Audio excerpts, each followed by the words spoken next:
Assalamualaikum warahmatullahi wabarakatuh. Saya Andika Saputra dengan NIM 19029005 dari jurusan Matematika akan mempresentasikan salah satu materi dari mata kuliah Dasar-Dasar Ilmu Pendidikan, yaitu materi yang saya ambil mengenai tokoh pendidikan yang berpengaruh di Indonesia.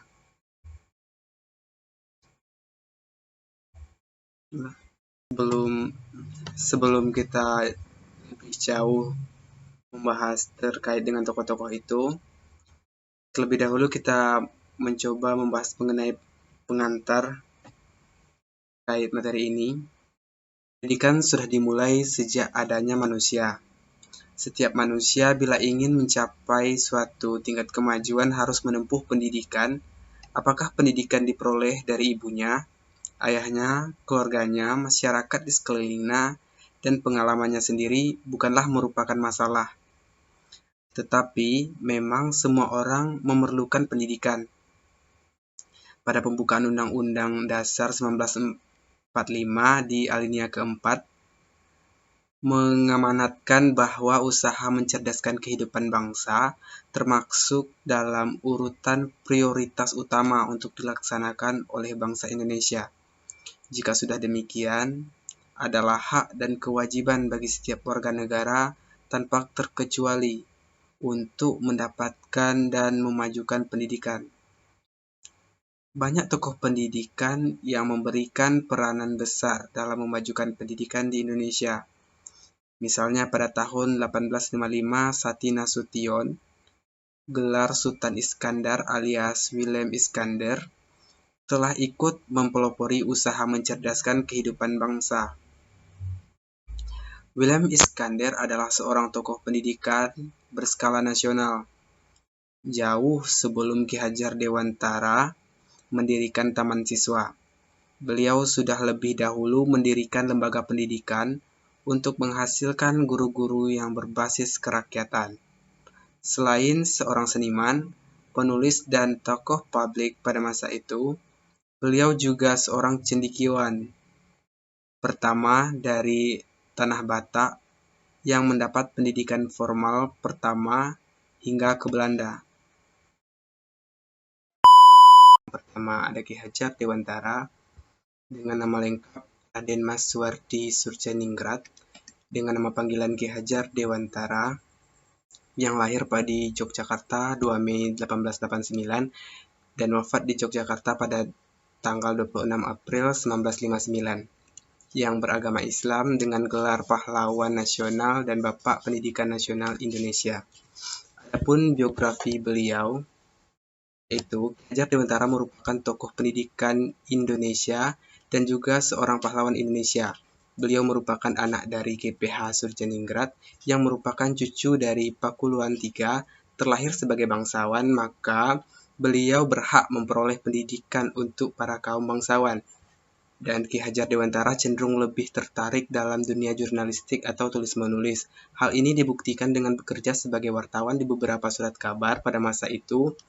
Di pengungsiannya di Belanda, kemudian Ki Hajar Dewantara mulai bercerita-cerita untuk kemajuan kaumnya, yaitu kaum pribumi.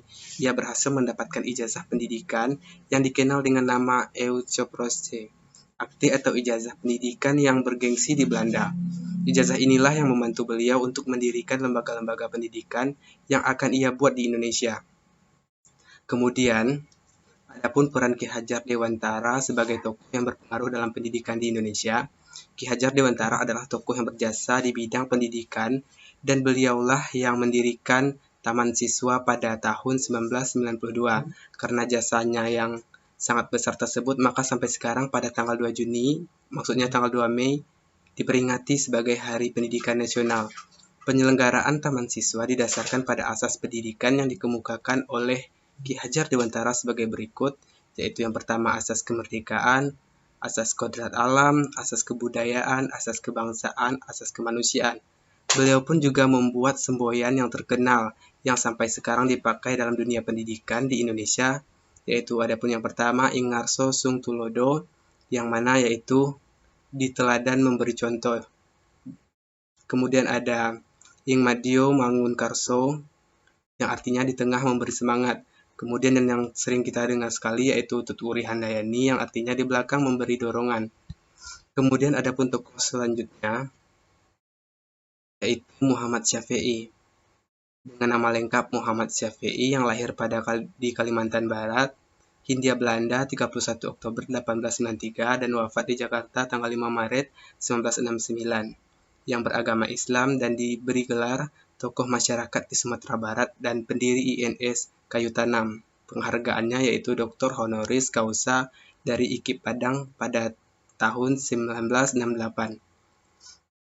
Adapun biografi dari Muhammad Syafi'i, yaitu Muhammad Syafi'i merupakan tokoh masyarakat di Sumatera Barat meskipun ia berdarah asal Kediri. Ia diangkat anak dan sangat disayang oleh Ibrahim Marah Sultan, yaitu seorang tokoh pendidik pada awal abad ke-20 ketika Ibrahim bertugas sebagai pendidik di Pontianak, Kalimantan Barat. Muhammad Syafi'i adalah seorang yang berdarah Minang yang dilahirkan di Kalimantan Barat. Ia dilahirkan tepatnya di daerah Natan tahun 1985. Ayahnya bernama Marah Sultan dan ibunya bernama Khadijah. Syafi'i berhasil menamatkan pendidikan dasarnya di sekolah rakyat pada tahun 1908. Kemudian ia pun meneruskan pendidikannya ke sekolah raja atau sekolah guru dan lulus pada tahun 1914. Perjalanan hidup mengharuskan dirinya hijrah ke Jakarta dan menjadi guru pada sekolah Kartini selama 6 tahun. Di sela-sela kesibukannya, ia menyempatkan diri untuk belajar menggambar. Ia aktif dalam pergerakan Budi Utomo serta membantu pergerakan wanita Putri Merdeka. Pada tanggal 31 Mei 1922, Muhammad Syafi'i berangkat ke negeri Belanda untuk menempuh pendidikan atas biayanya sendiri. Beliau belajar selama 3 tahun dan memperdalam ilmu musik, menggambar, kejar tangan, sandiwara, termasuk memperoleh pendidikan dan keguruan. Pada tahun 1925, beliau kembali ke Indonesia untuk mengabdikan ilmu pengetahuannya.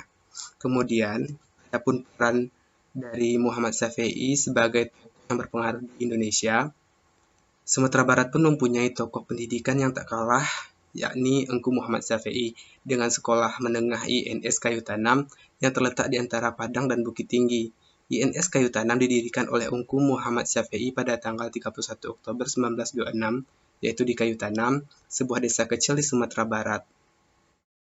Sejak berdiri hingga perang kemerdekaan, perguruan ini telah berkibar namanya, bersamaan dengan berkibarnya nama perguruan taman siswa yang didirikan oleh Ki Hajar Dewantara di Pulau Jawa. Sebagai lembaga pendidikan swasta, INS mengalami pasang surut di dalam kemajuan dan perkembangannya. Namun demikian, ruh pendidikan INS yang dikibarkan oleh Engku Muhammad Syafi'i tetap hidup dan bahkan kemudian diakui oleh undang-undang dan peraturan pemerintah yang berkaitan dengan sistem pendidikan nasional. Pola pendidikan yang dianut dan diterapkan di INS adalah pendidikan yang berbasis talenta. Ini didasarkan pada falsafah Minang yang tersimpul melalui ungkapan alam tak kambang jadi guru, atau belajarlah dari alam dan pelajarilah alam itu. Selanjutnya ada Kiai Ahmad Dahlan dengan nama lengkap Kiai Haji Ahmad Dalam. Nama semasa kecilnya yaitu Muhammad Darwis yang lahir di Yogyakarta tanggal 1 Agustus 1868 dan wafat di Yogyakarta tanggal 23 Februari 1923, yang beragama Islam, yang menjabat sebagai Ketua Umum Muhammadiyah, yang bergelar pendiri Muhammadiyah dan pahlawan nasional. Adapun biografi dari beliau yaitu nama kecil Haji Ahmad Dahlan adalah Muhammad Darwisi. Dia termasuk keturunan yang ke-12 dari Maulana Malik Ibrahim, salah seorang terkemuka di antara Wali Songo, yaitu pelopor penyebaran agama Islam di Pulau Jawa. Pada periode ini, Ahmad Dahlan mulai berinteraksi dengan pemikiran-pemikiran pembaharu dalam Islam seperti Muhammad Abdul Al-Afghani, Rashid Rida, Ibnu Taimiyah. Ketika pulang kembali ke kampungnya tahun 1888, ia berganti nama menjadi Ahmad Dahlan. Pada tahun 1903, ia bertolak kembali ke Mekah dan menetap selama 2 tahun pada masa ini. Dia sempat berguru kepada Syekh Ahmad Khatib, yang juga guru dari pendiri NU, KH Hashim Asy'ari, pada tahun 1912. mendirikan Muhammadiyah di Kampung Kauman di Yogyakarta. Selanjutnya adapun peran dari Kiai Haji Ahmad Dahlan sebagai tokoh yang berpengaruh dalam pendidikan di Indonesia. Kiai Haji Ahmad Dahlan adalah seorang tokoh Islam yang giat memperjuangkan umat Islam melalui bidang pendidikan.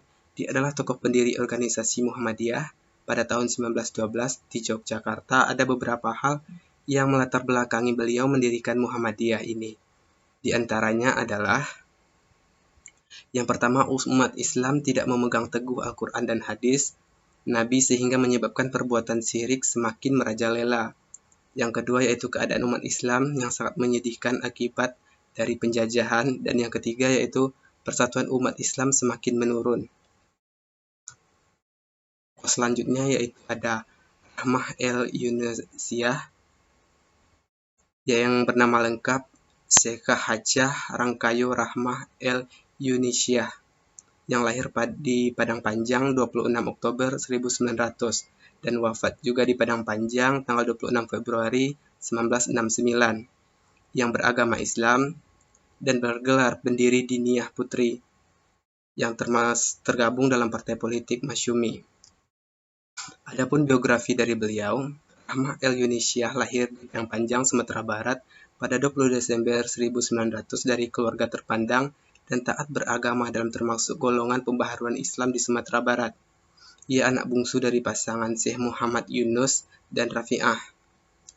Ayahnya seorang qadhi atau hakim di wilayah Pandai Sikat yang juga ahli dalam ilmu falak.